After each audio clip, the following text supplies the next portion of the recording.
السلام عليكم ومرحبا بكم في معلومة جديدة. واش عمركم سمعتوا بطائرة يوم القيامة؟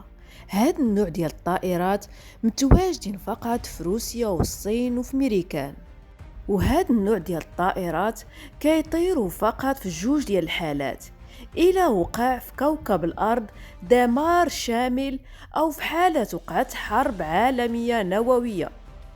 هاد الطائرات كيهزوا وكيعتقوا فقط الشخصيات الكبيرة والمعروفين في العالم باش تعتقهم من هاد الكارثة العظمى وما يموتوش.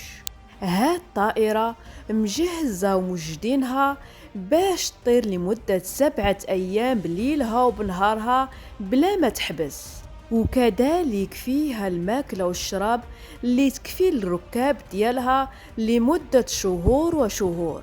وكيف سمعنا مؤخرا أنه رئيس روسيا فلاديمير بوتين أعطى أوامر باش يجهزوا هالطائرة ويديماريوها، لأنها في أي لحظة ممكن أنها تطير.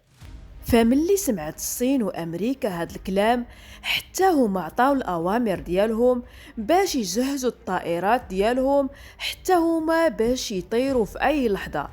فالله يسرنا جميعا من اللي جاي مستقبلا. وهنا كنهيو الفيديو ديالنا ديال اليوم. كنتمنى المعلومة تكون فادتكم وعجباتكم. شكرا على المشاهدة ومع السلامة.